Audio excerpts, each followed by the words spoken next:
ठीक है, ओके।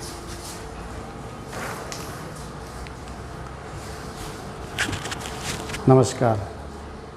पिछले चैप्टर में हमने टैक्सोनॉमी के जनरल आइडिया के बारे में देखा, यानी जनरल क्लासिफिकेशन या सामान्य प्रकार का वर्गीकरण कैसे होता है और फिर धीरे धीरे साइंटिफिक वर्गीकरण कैसे होता है।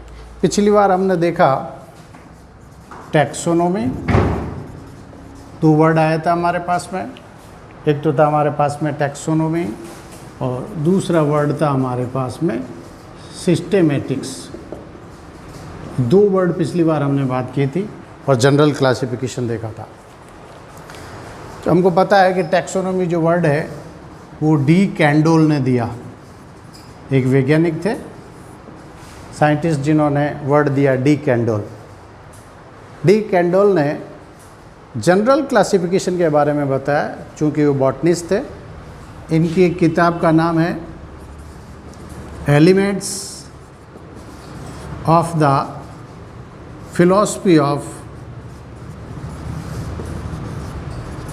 प्लांट्स। यानी इस पुस्तक के अंदर इन्होंने जनरल आइडिया दिया कि विभिन्न प्रकार के प्लांट्स का वर्गीकरण कैसे करते हैं। दूसरा हमारे पास में सिस्टेमेटिक वर्ड था। सिस्टेमेटिक्स भी टैक्सोनॉमी के आगे का वर्जन है। इन दोनों में बेसिक डिफरेंस क्या है, क्योंकि यहाँ पर अधिकांशतः जितना भी काम में लिया जाता है, टैक्सोनॉमी के एड्स काम में लिए जाते हैं, वो एनाटॉमी को यूज किया जाता है या मॉर्फोलॉजिकली यूज होने वाला पार्ट है। यानी मॉर्फोलॉजिकली हम प्लांट्स या एनिमल्स को क्लासिफाइड करते हैं, दैट इज़ एन टैक्सोनॉमी। हमारे पास में सिस्टेमेटिक्स जो वर्ड है वो लीनियस ने दिया, इसीलिए इसको लीनियर सिस्टम ऑफ क्लासिफिकेशन भी कहते हैं,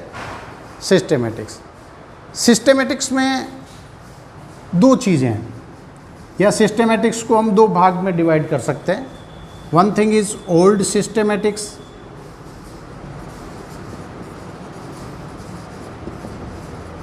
और दूसरा हमारा पार्ट में न्यू सिस्टेमेटिक्स।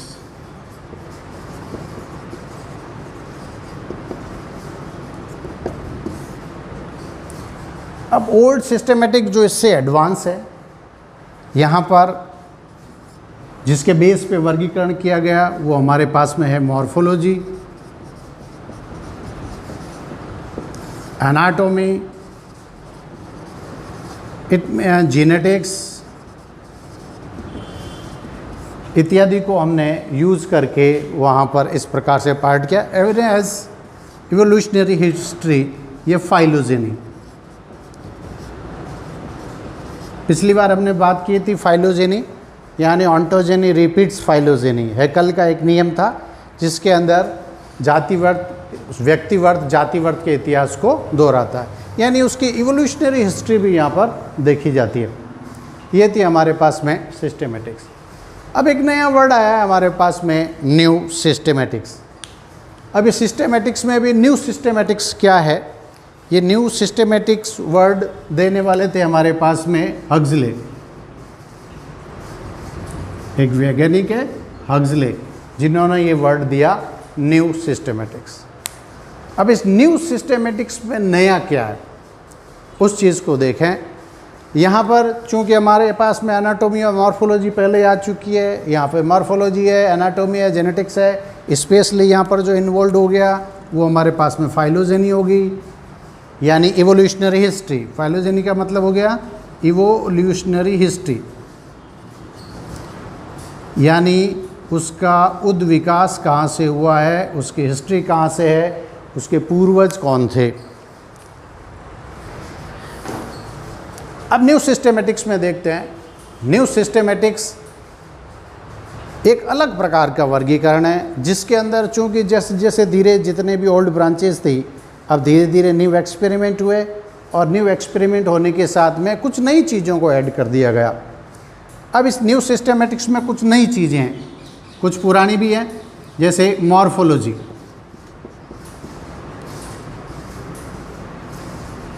या मॉर्फो टैक्सोनॉमी,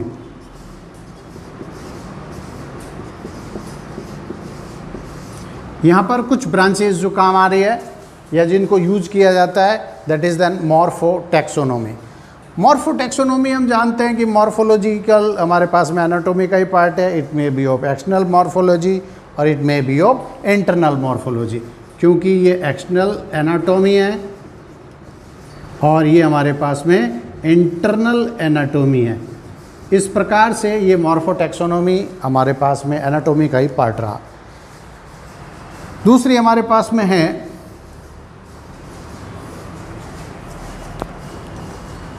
साइटोटैक्सोनॉमी। साइटोटैक्सोनॉमी,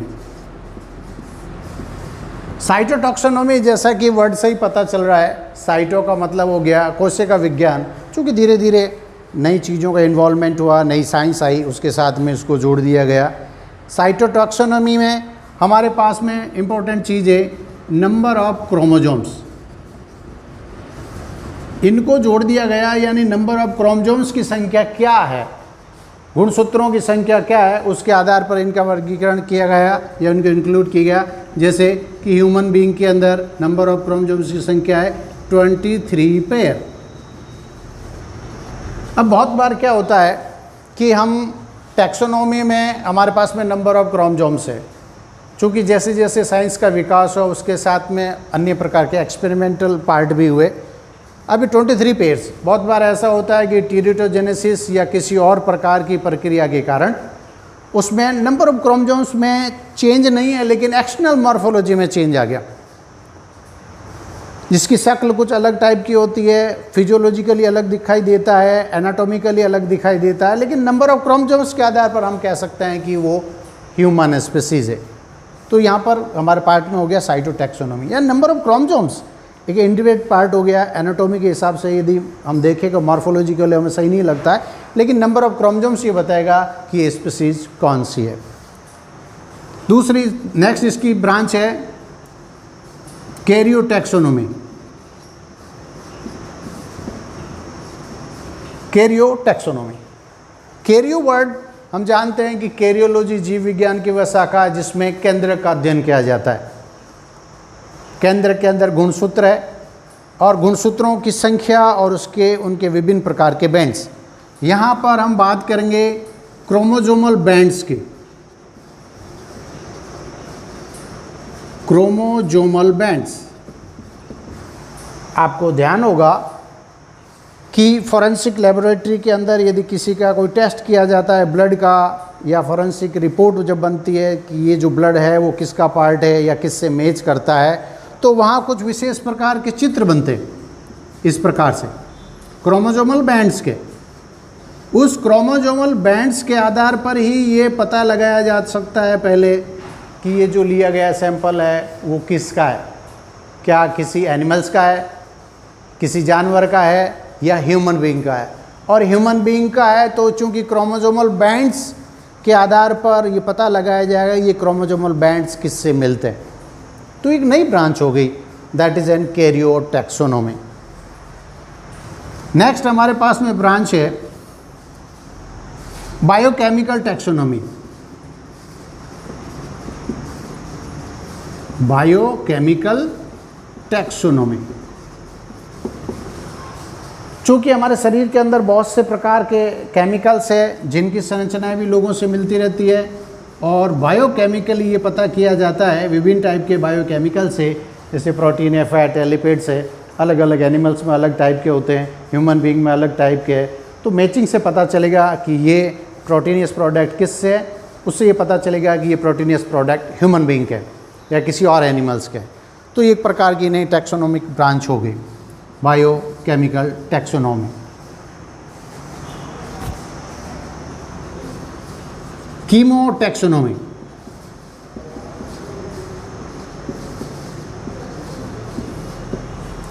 कीमोटैक्सोनॉमी भी इसी की ब्रांच है। इस ब्रांच के अंदर हम विभिन्न प्रकार के शरीर के अंदर बनने वाले कितने भी मेटाबॉलिक प्रोडक्ट, क्योंकि हमारे पास में बहुत सारे प्रोडक्ट बनते हैं मेटाबॉलिक, हमारे शरीर में होने वाली जो प्रक्रियाएं हैं दैट इज़ एन उपापचयी प्रक्रियाएं जिन्हें कहते हैं, मेटाबॉलिक एक्टिविटीज़ है।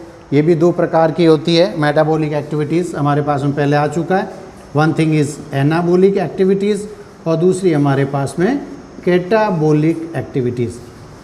यानी एक हमारे पास में अपचय प्रक्रिया है, उपचय प्रक्रिया है, दूसरी हमारे पास में अपचय प्रक्रिया है। शरीर में सभी होने वाली क्रियाएं हम जानते हैं कि मेटाबॉलिक एक्टिविटीज़ या उपापचयी क्रियाएं होती है। नेक्स्ट एक ब्रांच और है जिसको हम कहते हैं एक्सपेरिमेंटल टैक्सोनॉमी। चूँकि विभिन्न प्रकार के प्रयोग और प्रक्रियाएं होती रहती है, जिससे ये पता चलता है कि विभिन्न प्रकार के एक्सपेरिमेंट्स के द्वारा उनके केमिकल का मिलान किससे होता है। ये थी हमारे पास में टैक्सोनॉमी और दूसरा हमारे पास में है ऑल्ड सिस्टेमेटिक्स और दूसरा हमारे पास में न्यू सिस्टेमेटिक्स। क्योंकि आज की तारीख के अंदर ये सभी चीज़ों का कॉम्बिनेशन रखा जाता है, इसीलिए हम इसको काम कहेंगे न्यू टैक्सोनॉमी। आगे देखते हैं।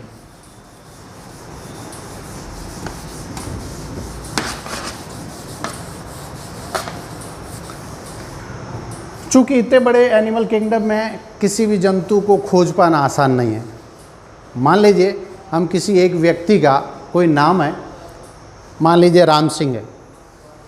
राम सिंह को इस पूरे जंतु जगत के अंदर ढूंढना बहुत आसान नहीं है, क्योंकि उसके लिए हमारे पास में कुछ सूचनाएं चाहिए। सबसे पहले तो हमारे पास में एक सूचना होनी चाहिए कि वो किस देश का है,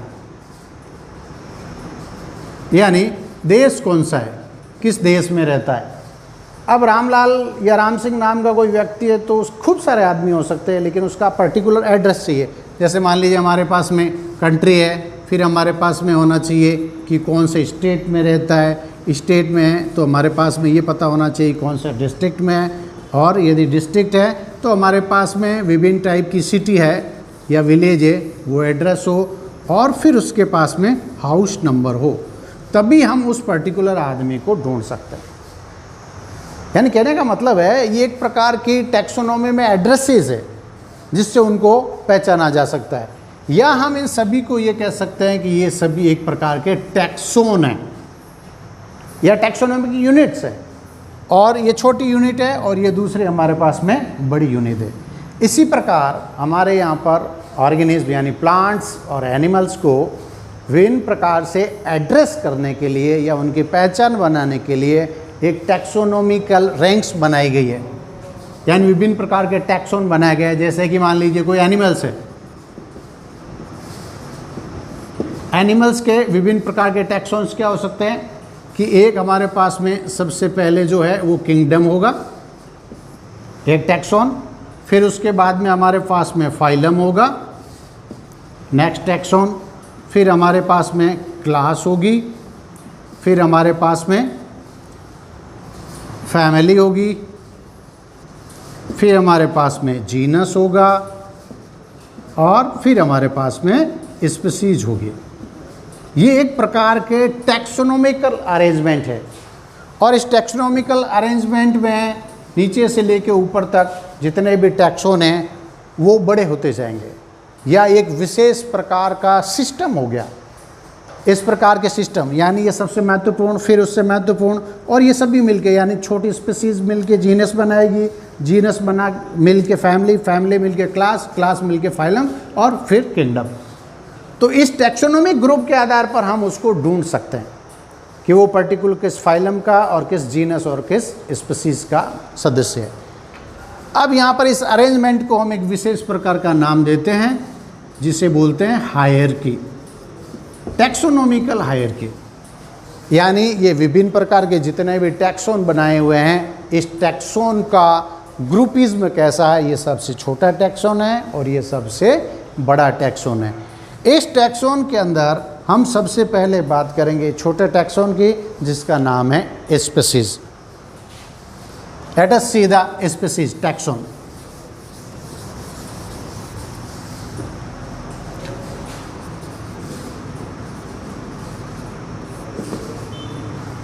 चूंकि अभी हमने देखा कि विभिन्न प्रकार के टैक्सोनॉमिक ग्रुप के अंदर सबसे छोटा टैक्सोन हमारे पास में स्पीसीज है। स्पीसीज को हम एक प्रकार से ग्रुप ऑफ इंडिविजुअल्स कह सकते हैं, यानी एक जैसे दिखाई देने वाले सदस्यों का समूह, दैट इज़ एन स्पीसीज। अभी हम बात कर रहे हैं मॉर्फोलॉजी की। चूँकि अधिकांशतः टैक्सोनॉमी में ज़्यादातर जो यूज़ होने वाला होता है या ब्रांच यूज होती है, that is an morphology. Species का सबसे पहले कंसेप्ट देने वाले वैज्ञानिक थे जोहान रे, इंपॉर्टेंट साइंटिस्ट है। इन्होंने सबसे पहले स्पीसीज का कंसेप्ट दिया और स्पीसीज के कंसेप्ट्स में इन्होंने एक पुस्तक भी लिखी जिसका नाम था हिस्टोरिया जनरलिस प्लांटेरम।